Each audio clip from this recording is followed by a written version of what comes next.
Welcome, welcome, welcome to Asian Pacific Islander Heritage Month. Give it up. I'm Latasha Gillespie, and I am the head of Global Diversity, Equity, and Inclusion and Accessibility for Amazon Studios, Prime Video, and IMDb. And I'm excited to welcome you to Voices, Asian and Pacific Islander representation in film and media. So Voices is the platform that we use to have conversations and build community around all things diversity, equity, and inclusion and accessibility. And we use it to be a champion among the wider community and explore how we can all collectively make the entertainment industry more inclusive. Today, I want to welcome you as we are in the land of the Tongva, and which is home to the Gabrielino people, so we want to thank and acknowledge all of our Native American and indigenous communities. In a way, this Voices event is actually our anniversary. So we actually started Voices a year ago around Asian Pacific Islander Heritage Month.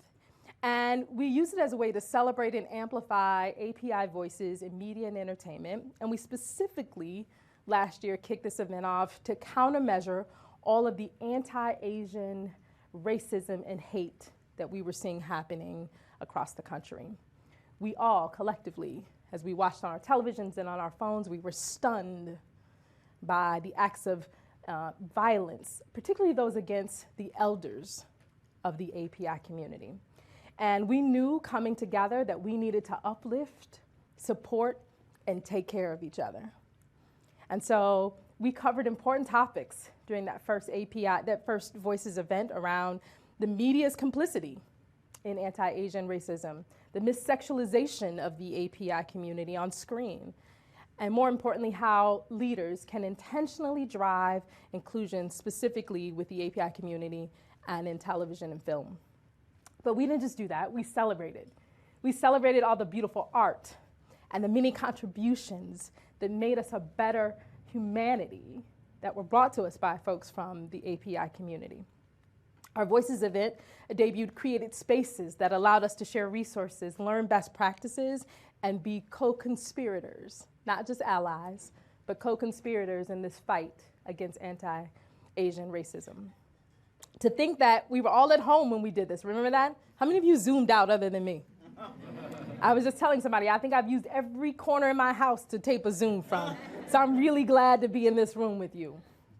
But we were all in our homes when the programs first launched, and we continued this work over the course of a year.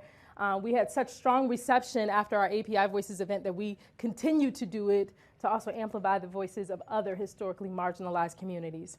And so to be here today with you in person is encouraging. Can you just give it up for that? Up next, we will discuss the state of API representation in media and entertainment with Michelle Sugihara, Executive Director of the Coalition of Asian Pacifics in Entertainment, also known as CAPE. CAPE is a nonprofit organization that creates systemic change in Hollywood. Michelle will be giving further insight into where we are in API representation in film and television. As we've heard time and time again, numbers don't lie. So listen up. As we learn more about how we are currently standing as a community in terms of API representation and what we all can do collectively to make it better. Grab your notebooks. Michelle, take it away.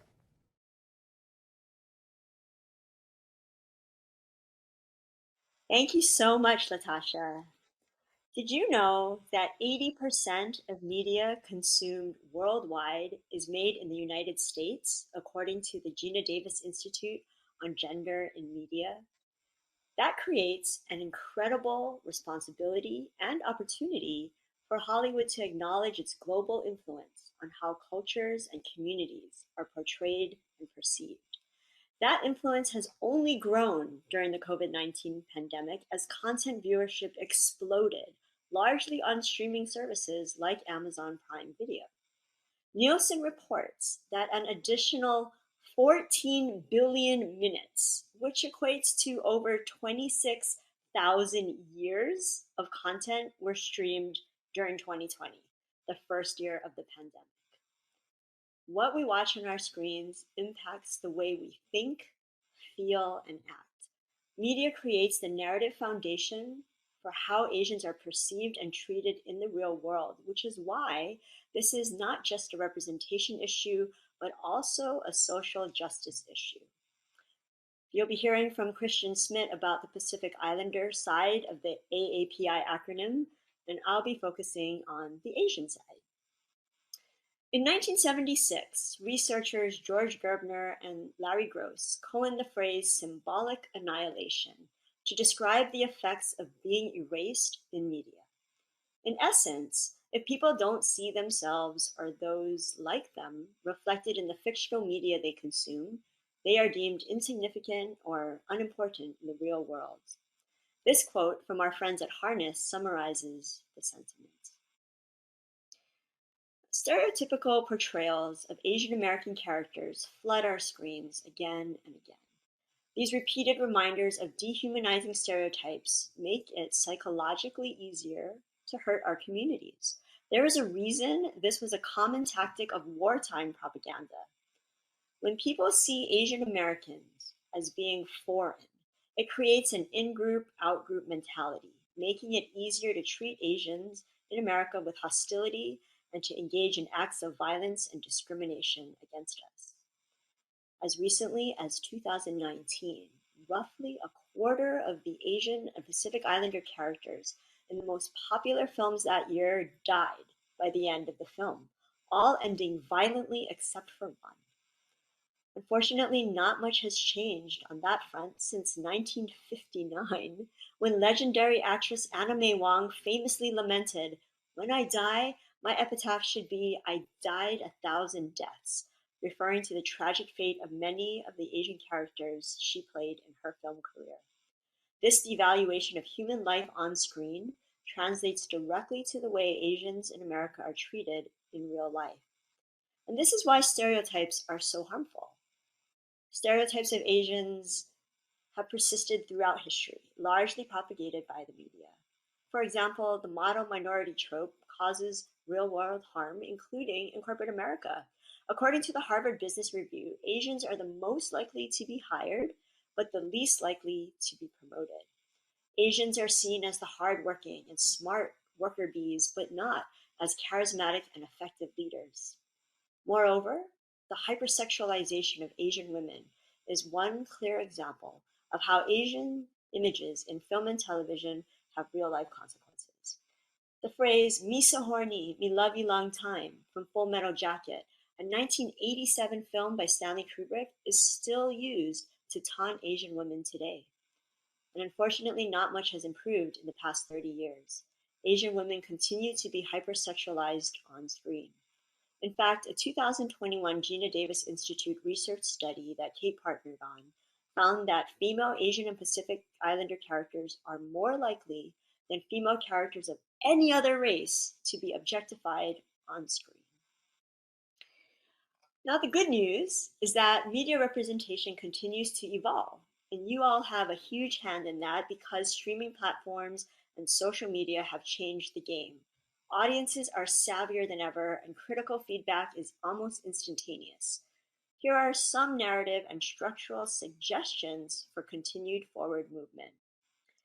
Changing the narrative can change the world. Start with who is telling the story. Writers are important because representation starts on the page. We need stories by us for everyone that tell universal narratives through specific lenses. We need more stories in any format or genre, centering Asian characters and experiences rather than merely making them the sidekick or the underdeveloped love interest. This must be done thoughtfully, though, with an eye towards seeding new stories and steering stories that may be overrepresented. For example, not all Vietnamese stories need to be about the Vietnam War or the trauma of being a refugee. Additionally, there should be more than the crazy rich Asian storyline, given that Asians have the largest wage disparity gap. That is not to say these stories are invalid or even inherently inauthentic. However, there is a danger of a single story becoming the only story, and it is important to see counter narratives as well. More stories need to show the breadth, depth, and nuance of our multi-ethnic, varied communities. Who gets to be the hero? Whose story are we telling? Is there a way to tell the story in a way that does not center a white male protagonist? We also need more intersectional and three-dimensional narratives. As racial demographics continue to shift America toward becoming majority-minority and identity conversations continue to evolve, Hollywood must catch up with more intersectional narratives. Currently, the image of Asian characters is predominantly young and largely male, straight, and able-bodied. We can combat this by telling more three-dimensional narratives that portray the humanity and diversity of our communities. Characters who are from multicultural backgrounds, multiracial backgrounds, who are neurodivergent, who have specific gender and sexual identities, who were raised in specific religious households, and many others. In addition to these narrative solutions, the following structural solutions can also make Hollywood more equitable and diverse. Emerging talent, including support staff, need to be paid a living wage. In a survey from the Pay Up Hollywood report, almost 80% of assistants reported making $50,000 or less. In Los Angeles County, 63,100 is considered low income. Moreover, 35% of survey respondents reported making less than $30,000 in 2020. In the casting process, producers and casting directors should also consider any unequal expectations from Asian actors that are not expected from white actors. Are they appropriately compensated for any additional work beyond acting? This includes foreign language proficiency or fluency, martial arts skills, support and resources for accent or language work, or work beyond the hired role. For instance, for the show Heroes, Masaoka reportedly translated his own lines into Japanese. Many actors also find themselves correcting a costume design or a prop on set. And while these are often spun as positive stories of collaboration, it begs the question, is the project benefiting from the actors' free labor? Another suggestion is to hire Asian talent behind the camera. Hire more Asian creators and executives at all levels and give them meaningful positions. CAPE often gets asked to consult on projects much too late in the process, when few, if any, meaningful changes can be made. Asian writers should be hired from the beginning, not just at the end for an authenticity pass. Writers need to stop being hired merely to soy sauce or add cultural flavor to the script at the final polished stage.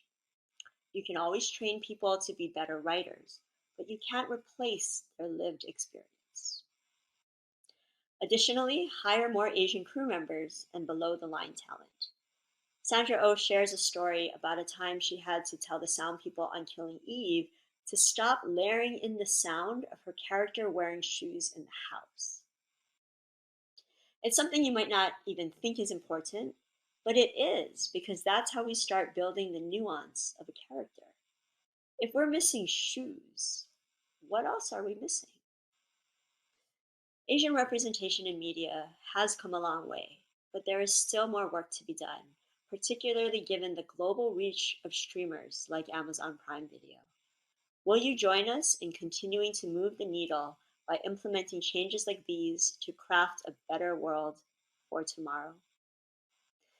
It is now my pleasure to introduce Christian Fanene Schmidt, who will talk about the Pacific Islander side of the AAPI acronym. Thank you. Thank you for that, Michelle. Talo falava and kia ora koutou. My name is Christian Fanini Schmidt. My pronouns are he, him, and I'm currently dialing in from unceded Ohlone territory in the Bay Area. I was born and raised in Porirua, Aotearoa, otherwise known as New Zealand, while my parents hail from the islands of Samoa. As a queer Pacific Islander, it's always really important for me in my work as a writer, host, and consultant to push for visibility and equity for our most marginalized communities. During AAPI Heritage Month, sadly, Pacific Islanders are often an afterthought, or we're erased altogether. So many organizations and celebrations name us specifically and claim to uplift us, but instead we're left feeling deflated. So I really appreciate having this platform that centers a Pacific perspective because it's so common for API spaces to not highlight us at all. If you are holding an API event or you're an API organization that has no Pacific Islanders, it's not truly API, and it's actually okay to drop the PI from your name if we're not a priority. API or AAPI is a label that lumps two very different groups together, Asians and Pacific Islanders. Within Asian communities and within Pacific Islander communities, there's such a vast variety of experiences to cover that the API label is unhelpful and outdated in a lot of ways. It made sense back in the 1980s for the US Census when there were only 2 million Asians and a couple 100,000 Pacific Islanders in the US. Now we have 20 million Asians in the US and almost 2 million Pacific Islanders. So, if you do choose to keep the label, I really encourage you to ask yourself, what are you doing? The purpose of the label was to promote solidarity. Is your work in alignment with that? What are your plans to center Pacific Islanders? Because we do exist and we are here. All right. So today I'm going to be talking to you about Pacific Islander representation in film and television. I want to look back at its history, where we currently are, and where I'd like to see it go. But before I do that, I think it's really important to define what constitutes a Pacific Islander. The Pacific Islands are made up of 3 island groups: Melanesia, Micronesia, and Polynesia. Therefore, you are a Pacific Islander if you're a descendant of someone from these islands. And by that, I mean you're indigenous to them. Because as I like to always say, I ain't Drew Barrymore and this ain't 50 First Dates. The majority of Pacific Island representation in the US, as far as TV and film is concerned, it's predominantly Hawaiian Samoan, which are only 2 nations of Polynesia. Polynesia being only one of the island groups I mentioned. We're more than 20 nations with over 1,000 languages. I can't really cover all the differences between our islands in this segment, so I implore you to get online and have a peruse to see how diverse we actually are. Now, looking back at our representation in Hollywood, it starts with films like 1953's Return to Paradise, set in Samoa, 1961's Blue Hawaii, and 1966's Hawaii. Each of these stories are set in the Pacific, but they put white characters at the forefront, and they just leave us kind of serving as plot devices. For me, Pacifica content is more than just having our islands featured as a backdrop and using our people as props. And Hollywood has a long history of relegating us to the background. Decades later, this approach hasn't changed much. Look at 2008's Forgetting Sarah Marshall, 2015's Aloha, and a string of recent TV series like Dugi Kamehaloa MD, which gives its titular character a Kanaka Maoli name, yet the actor has no native Hawaiian ancestry. That's erasure. When you think about how Hawaii is illegally occupied, these stories all feed into the narrative that undermine the connection between native Hawaiians and their homeland. Today, we're starting to see more Pacific Island actors star as leads, but even then, Pacifica content is more than just having a Pacific Islander as a main character. It's about us having real input in the final cut of a project, whether it be as a writer, a director, a producer, an executive, or a consultant. Our narratives don't necessarily have to revolve around our identities and cultural practices, but the storylines should feel authentic to our realities, even in predominantly white spaces. Unfortunately, one of the biggest tropes we're seeing as Pacifica people is us being positioned as a warrior race, our men in particular, whether it's as a bloodthirsty beast in battle or a brutish wrestler in the ring or a ferocious linebacker on the football field. There's a distinctive element of savagery that white people just absolutely love. And sadly, as Pacific Islanders, a lot of us have bought into it. Like many marginalized communities, we can often be just grateful to see ourselves on TV and give it a pass. People love to say representation matters, but not all representation is good representation, right? The whole warrior stereotype is actually dehumanizing and feeds into this old insidious myth that our men are more wild and aggressive and therefore dangerous and in need of policing. It's critical for us to collectively speak out against these stereotypes and misrepresentations and to demand more. Not only can we demand more and shape and create our own narratives, we can support those who are getting it right. Independent and international films are doing the best job at showing Pacifica storytelling at its richest. We're starting to see a new wave of filmmakers emerging out of Hawaii and Aotearoa who want to show us in our fullness. These trailblazers are setting the example and raising expectations of who we are and what we deserve. 3 films that are available on Amazon Prime that I want to highlight are Vai, Kumuhina, and The Orator. So first up, Vi. It's produced by Kerry Walker and Kyle McNaughton, and it showcases the amazing work of 9 Pacifica women directors, and it really shows the power, beauty, and resilience of our women.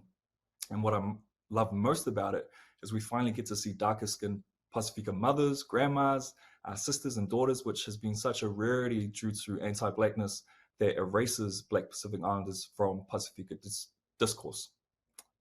The second film I mentioned was Kumuhina, and it's about activist and filmmaker Hinale Moana Wankalu, and she's a native Hawaiian mahu, and that means a person of third gender in Hawaiian culture with cultural and spiritual powers. And in this documentary, we see her fighting for her people while staying true to who she is in a world that's demonized her. And lastly, The Orator, or in Samoan we say Ole Tulafale. This is Samoa's first feature film that was written and directed by a Samoan, shot entirely in Samoa, in the Samoan language with an all Samoan cast. Whew, okay. It's about a Taro farmer named Saili, who faces constant ridicule and rejection in his village for being a little person. And when his family and land comes under threat, Saili is the only one left to defend them. So, this is what I envision when I think of Pacifica representation, and it's really exciting to watch it all unfold. Unfortunately, Pacifica titles are often inaccessible due to lack of support from distributors and studios. So on that note, I really want to make a call to action for everyone to prioritize our stories and invest in Pacifica filmmakers because they are here. Pick up films like Christopher Kahunahana's Waikiki. Go to picom.org and check out Pacific Islanders and Communications because they have a catalog of a bunch of different Pacifica films. These are all fine examples of Pacifica content that's elevating and pushing us all forward, but they're not being amplified the same way these problematic depictions are. So I'm going to finish by saying representation matters when it gives nuance, depth, and strength to our visibility and voices. It matters when it helps us as a people see ourselves as more complex, more expansive, more colorful, and far greater than the small, limiting ideas of outsiders. Again, it's a really exciting time for Pacifica filmmakers and audiences, and I'm looking forward to what's to come as we continue to honor the intricacy of our identities and find representation that truly reflects us. Thank you for listening, and whakawhai lava mole avanoa. Now I'll hand it back to Latasha. Today, we know in this country there's 22.9 million Asian Americans and 1.6 million Native Hawaiians and Pacific Islanders, according to the U.S. Census. And from the start of the pandemic through probably the end of last year, we saw almost 11,000 hate incidents against AAPI citizens that were self-reported. So that's not even included the ones that weren't reported, right? By the end of March 22, reports were showing that there was an increase from 1 in 8 to 1 in every 6 Asian American adults experiencing a hate crime or incident in the past year. Unacceptable. Unacceptable. With this 1-year anniversary, we know that anti-Asian racism has not been eradicated from Hollywood and hasn't been eradicated from real life. We absolutely denounce every single act of racism and hatred, and we actively choose today to celebrate the creativity, the brilliance, and the contributions of the innovators, the change makers, and creators telling stories that have gone untold, that are shaping not only the future of Hollywood, but how we see each other every day. And we have one of the baddest ones in the house ever to do it, Ms. Jenny Han.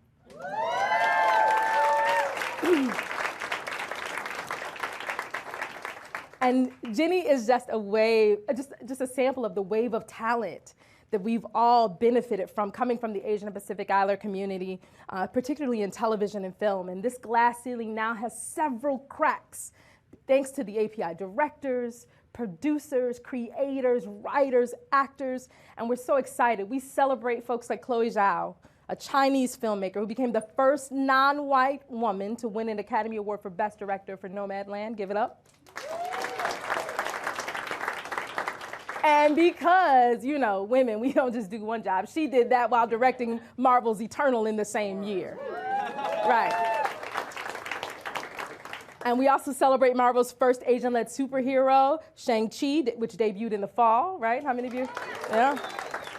We also celebrate the most talked about film of 2021, Minari, which catapulted the Korean-American story And Stephen Yoon to the forefront of the award season. We love Stephen. He's a part of the Amazon family as well. That film won 6 Academy Award the film got 6 Academy Award nominations. That's incredible.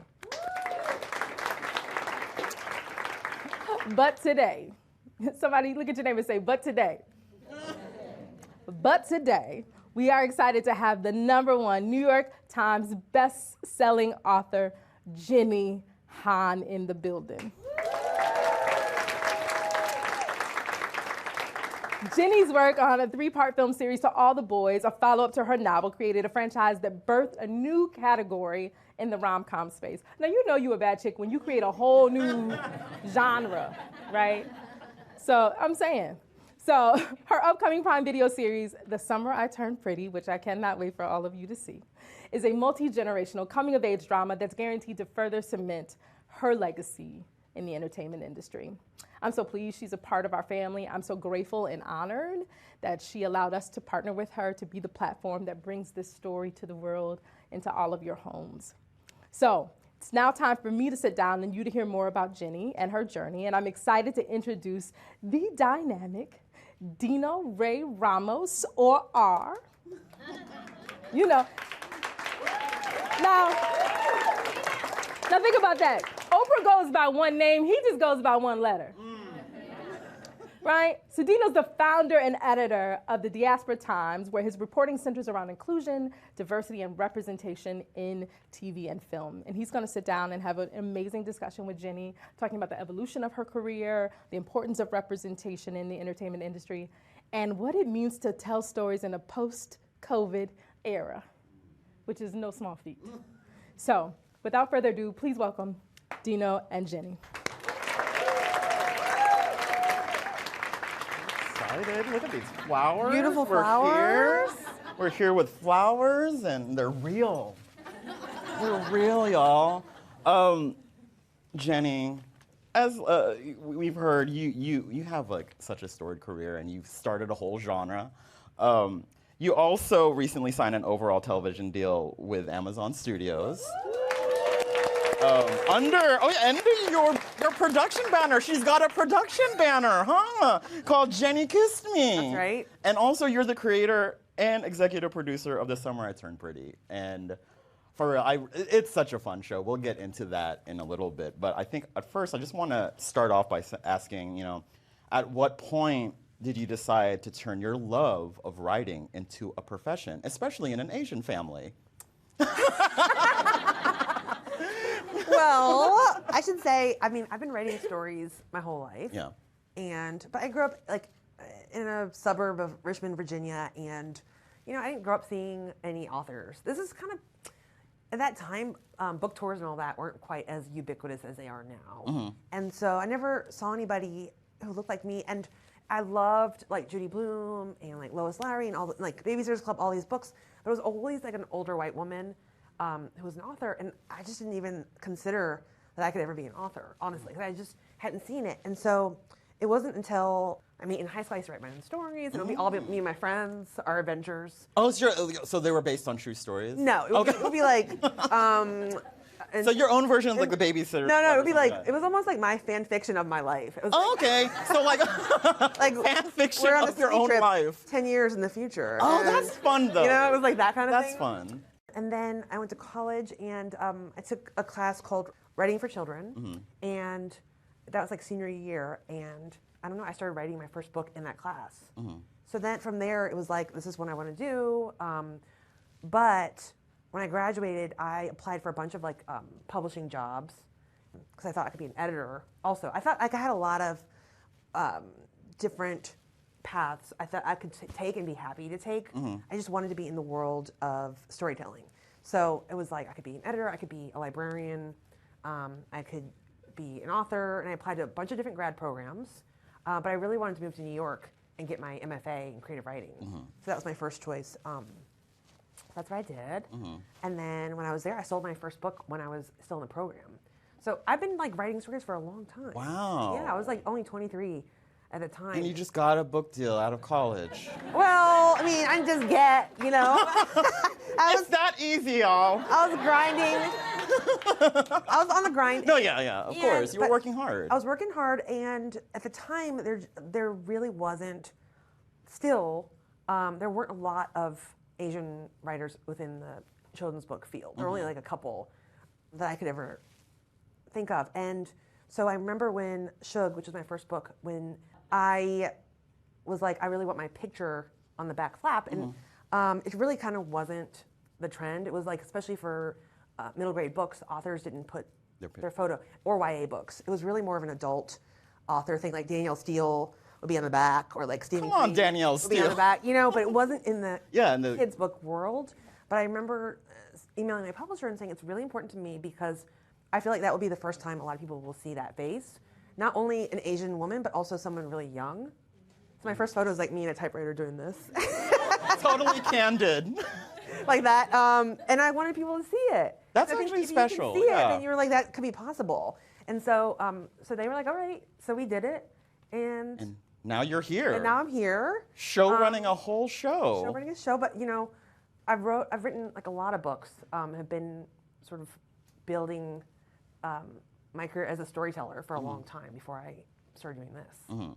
Well, you mentioned, you know, you got your start in publishing, and then made that transition into film and TV. And you know, when you look back on your career, what were some pivotal moments that gave you that confidence to be a successful writer, to create a film, and run a show? Well, you know, I think that as an author, it's a very different business than being in film and TV, because it's quite solitary. First of all, you're sort of your own, like, you are the producer, you are the director, you're the casting director, you do production designer, you do everything as you were creating your book. And I've always seen being an author as like being the CEO of your own business, because there's just not much money to promote or do the marketing stuff. Like it's kind of on you to make it happen for yourself. So like the margins are much smaller, the money is smaller. Like publishing, in many ways, is like sort of a genteel business, I think, with a lot of really lovely people. I really love that world. That's my people. Yeah. But And then you came to Hollywood. And that was just like, well, nuh-uh. Not so fast. No, I'm just joking. I love this world too, but like that's where I come from. Yeah. And so I think I've always approached being an author as a business, because you have to promote like online. You have to do all that for yourself. I mean, you have support from your publisher, but I think, and my publisher has always been super supportive of me. But I've been with them for like, let's see, the first book came out in 2006. I've been with them for a really long time, so we've built that relationship, and I've built a relationship with my audience too, to where there's like some trust there. But it is, I think it gave me, I don't know, a really good foundation as an author to be able to come and do this. I think the biggest difference, though, is, again, it is so solitary, and it's just you writing your book, and then your editor gives you some notes, and you can take them or not take them. But I think, this industry is so much more collaborative, a lot more voices, and much more of like a team, which I enjoy being on a team. Good. Yeah, so with the incredible success of To All the Boys I've Loved Before, I'm sure everyone here has seen it. If you haven't, I don't. And now The Summer I Turned Pretty. This is going to be the summer where everyone turns pretty because of this. Because of The Summer I Turned Pretty book trilogy, is there a certain amount of pressure with each project to do better than the last one? Part of why I was so excited to come to Amazon was it really feels like they're building up a whole like teen space, and it's kind of cool to be a part of something like in the beginning, and like to be an early voice in that room, you know. So for me, it's not about trying to top what I did before, but it's more about, I think, creating like new space and being like collaborative in that space. And yeah, I mean, wait, what was your question again? No, you're, Am I answering it? we were talking about your one project being better than the last. Is there a pressure? Do you? Yes, Because I like think you said, I'm competitive with myself. Yeah, you're competitive. I do. With yourself, I am that way. But I think it's really different too. This is I don't know. more than anything else, I think for this series, because it came out like 13 years ago, and these readers have been with these characters for so long, and there's so much like warmth and like love from that readership that I just want them to be happy and to feel like, I don't know, like they've been waiting a really long time. So Who's been waiting for this series? Who's read? Oh, look, she raised her hand fast. She was all, I'm here. That's my feeling. This show's for you only. That's my, so beyond like how many people will watch it or whatever, I think my first, I just hope that original readership feels like happy and satisfied and like, you know, like here's my like gift to you. I hope you like it. Is that's where my head is. Well, it's a good gift. I think people are gonna love it. You know, and also, you know, your success has proven that Asian-centered stories. I mean, we were just talking about this earlier. Like I was watching The Summer I Turned Pretty. I never had like a house, beach house, or anything, but I think it's more of the vibe of that summer vibe where you hang out with your friends and then you reach that certain age and you're like, you see someone you might like, you know, that kind of stuff. But how satisfying has creating these Asian-centered stories as Universal been for you as a creator, and what has that meant to your community, or to our community, I guess? I mean, it's very satisfying. I think that's sort of the biggest gift out of all of it is, you know, to feel like you can show people that there is like value in many kinds of stories, and it's not just one kind of story, and there's so many different ways to be like an all-American girl, and what does that look like? And, you know, I was at an event a couple days ago, and I met Michelle Kwan, and it was like so cool because, you know Michelle Kwan. Of course I do. She deserved that gold. She was like, so it was at the White. Still mad about that. I'm not trying to brag, but it was at the White House. And you were at that White House. It was an Asian thing. It was an Asian gathering. Apparently, I'm not that important for the White House. Okay, but showing. And President Biden like recognized her during his speech and talked about like all her contributions. And I just remember, because we're the same age, and I remember when she came on the scene, I felt like people still do it, you know, but like back in the day, it was like, oh, why is she skating for the U.S. if she's like not American? Yeah. You know, all that kind of energy, and you're like, it's just now to be able, felt really proud to be sitting next to her and like thinking like, wow, that she's like a great American, and that felt like a really special moment. And now she's your peer. You're sitting right next to her. Well, that's not what I was. No, I was like a fan. I was like, oh, but that's Michelle. But I'm just saying, to see all the different kinds of representation, I guess, and that was an important one to see, like in that moment. And I think with To All the Boys, you know, it was really hard to get that movie made, you know, and I think people tend to forget how recent a lot of this like movement is. You know, I think it's only been a few years, honestly. Yeah. And now I think there's a much more conversation around it. People have more vocabulary to sort of like talk about it. But I certainly, like, you know, coming into publishing, I mean, I've been around for a while, and it's been a lot of times you hear the same thing, which is like, we already have a story about we have one Asian movie. That's yeah, it. we already have that. So we only have so we're covered. But I think we're covered. but I think I guess my hope is that just the door keeps opening wider, so it doesn't have to be just the one thing. So you don't have the weight of representation on one story to be representing everybody, but to be like, can we just get more going? Yeah. You know, so it's a wider sort of like spectrum. Yeah, more offerings. Yeah, so it's not just The Summer I Turned Pretty. There's numerous The Summer I Turned Pretty from different Asian lenses, basically. For sure, because like for instance, To All the Boys was the first like YA New York Times bestseller with an Asian girl on the front of the cover. Yeah. I mean, that is a huge thing. Wild. And then the movie ended up being the first teen rom-com with an Asian American girl as a lead. And it's a lot of conversation about firsts, and it would be great to be like not talking about like first at some point. Yeah. You know, where it's just like kind of that's how normal. it is. Yes. Yeah. Yeah, exactly. where it's normal. So. Yep. I wish. We're a long way though, but we're almost getting there. I mean, as a storyteller, I think you can offer like, here's my like little piece of something to offer, and then hopefully like it just, if it does well, then it can show people, hey, like this story is like worth listening to, or people like care about seeing these people on the screen too. Well, speaking of, you know, going from books to film and TV. How is that transition for you writing, on your typewriter, solitary, and then now collaborating and working and writing for film or in television? How has that journey been for you? Have you had to break habits? Have you had to put yourself in check? I mean, I think that like being in a writer's room is really fun because you bounce ideas off of each other. You're getting the benefit of a lot of different experience and like lived experience and point of view, and you're hearing stories like and that you may never have heard, and that's amazing that you can put it all into the show. I think so that's one thing. And then I think show running is a whole different aspect of it, where it's so much of like managerial in a way, and like human resources, and like just like solving problems every day. It's like people just come to So you you're just doing everything. Yeah, I mean, it's like you're literally going, okay, how can I like help with this problem? And people just like come up to you all day, and that's really, really different than me in my old life.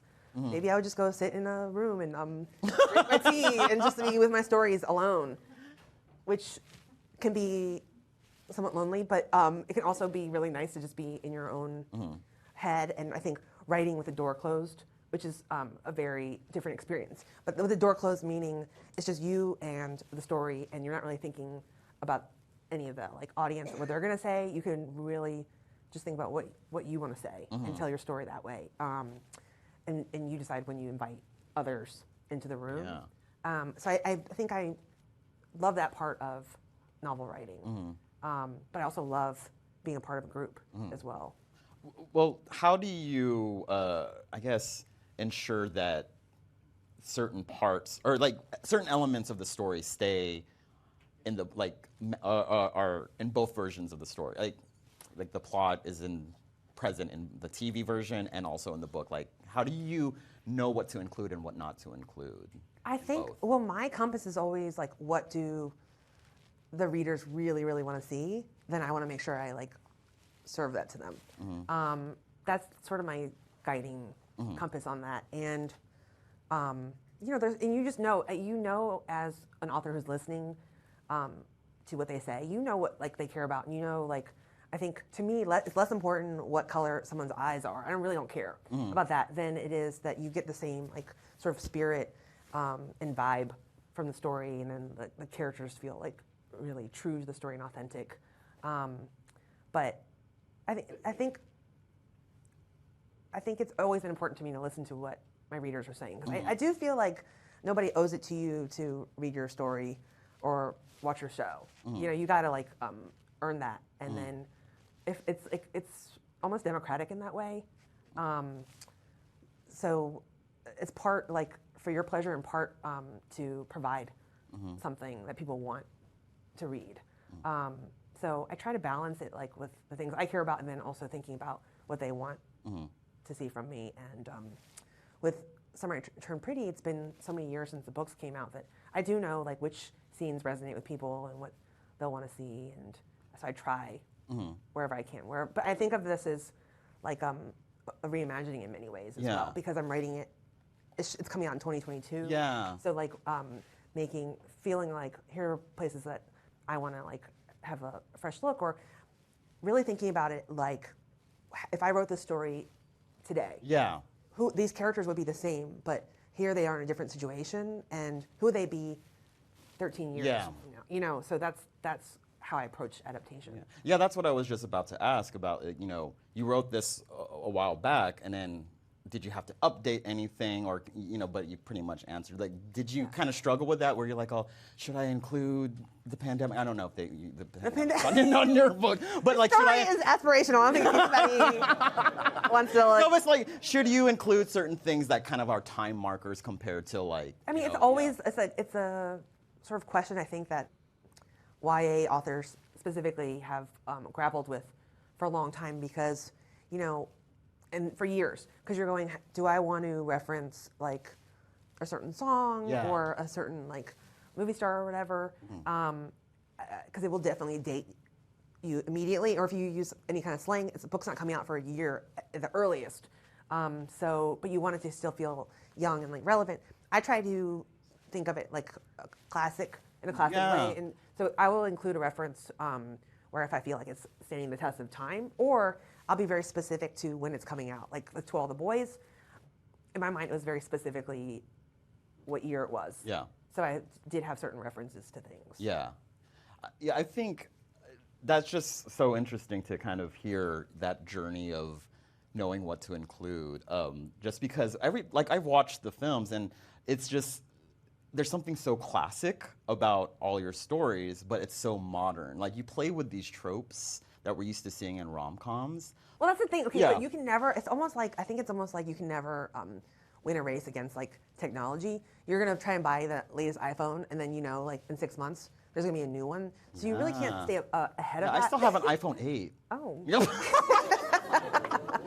There's not even an iPhone 8. Anyway, sorry, go on. So I think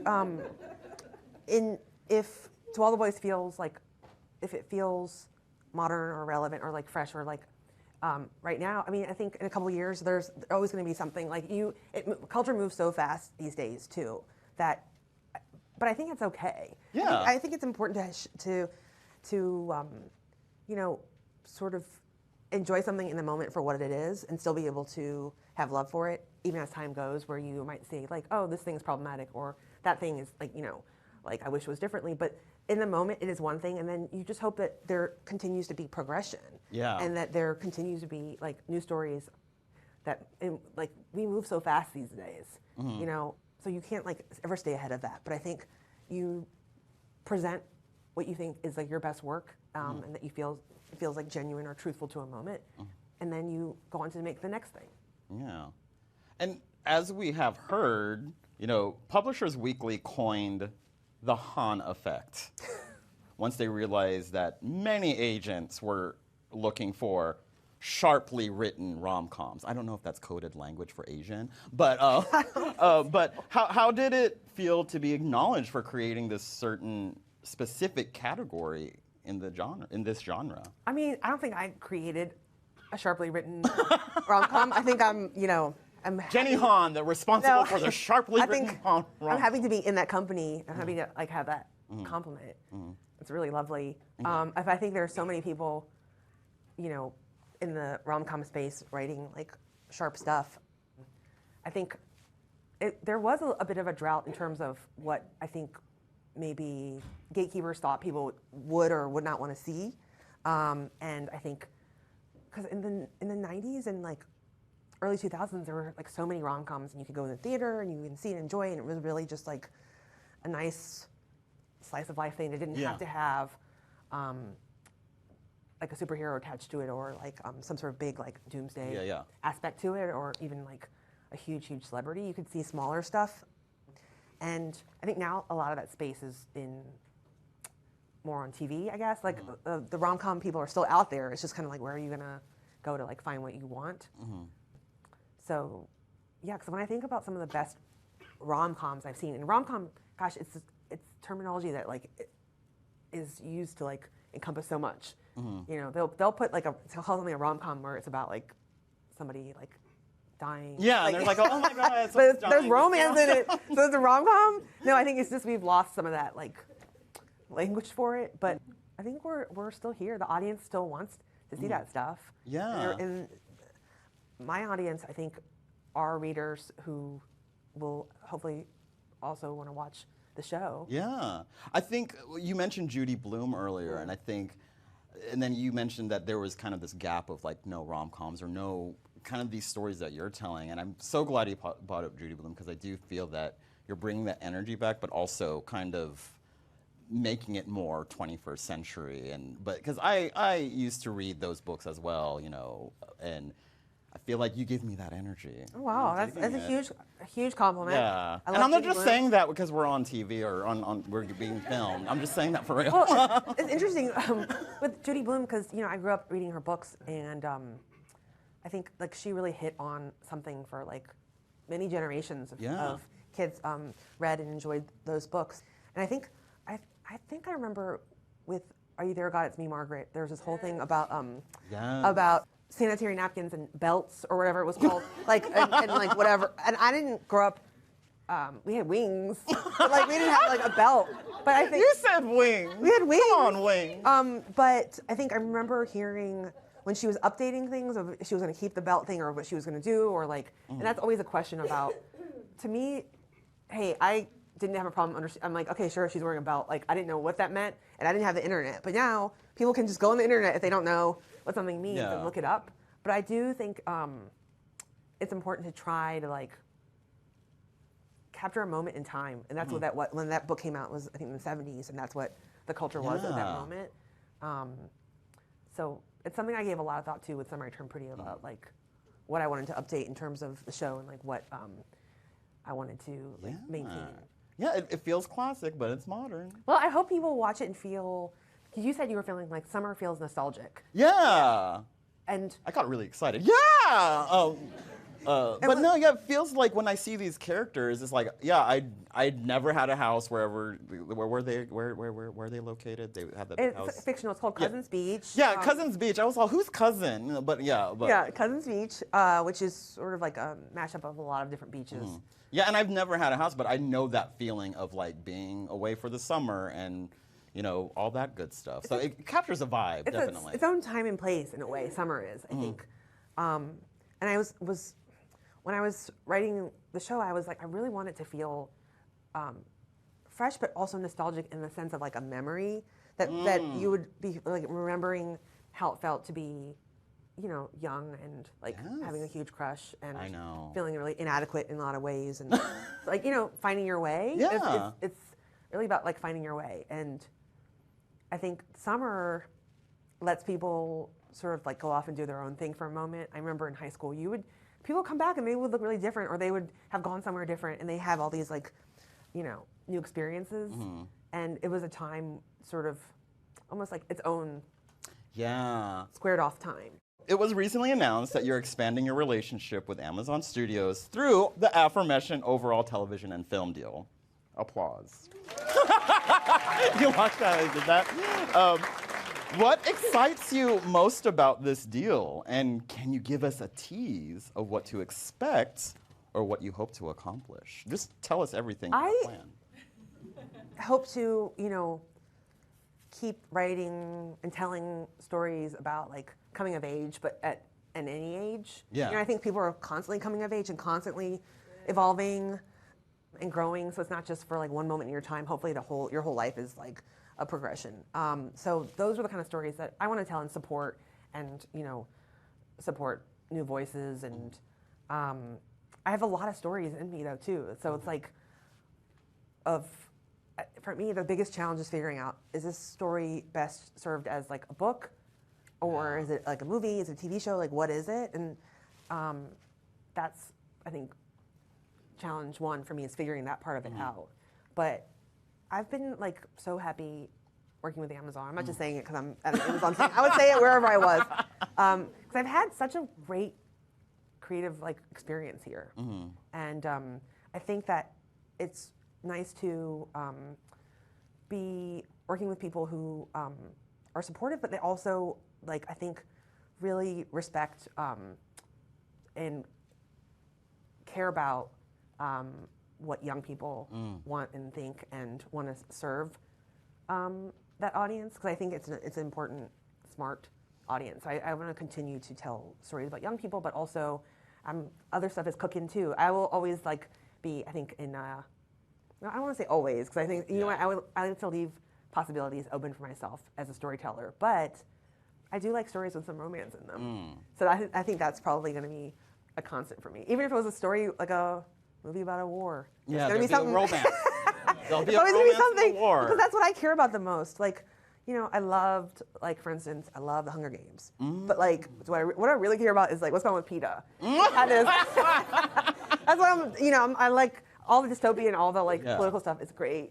But I'm also, like, with Katniss and Peeta. Yeah, and Gail, like, what's happening over there? And the stories that, like, I think if you just think about life and what's really important to people, and, like, when you die, probably what you remember, and you think about all the people that you loved, and your relationships that you've had, be it, like, romantic love or stories about women, or I'll probably be, like, focused on that just because I'm interested in that. That's why I like to try to make the stuff that I want to see. Yeah. What, like, I ask this to a lot of, like, creators and writers, but when do you know a story is worth telling? That is never, like, a question that I really ask myself. Okay. Because I feel like if I'm telling it, then it feels worth it. You just annihilated my question. Yeah, no, that's good. That's a good question. I will no longer ask that to people. Okay, so, in the future, what are some things you'd like to see in Asians in film and literature and TV and just like in entertainment? What do you hope to see with the Asian diaspora? I hope to see just more and different.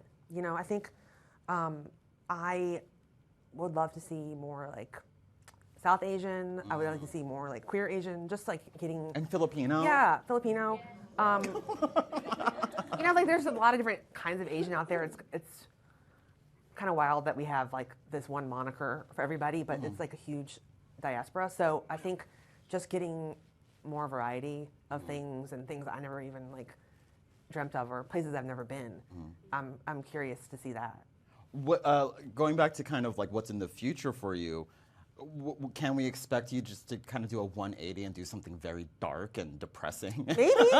No, probably horror? not. Well, a musical? Is a musical in your future? Would love that, but depressing is you're probably not gonna see Yeah. from me. I think, people often ask me what is the difference between YA and adult. And to me, there's only one difference, which is I think that books for young people have a hopeful ending.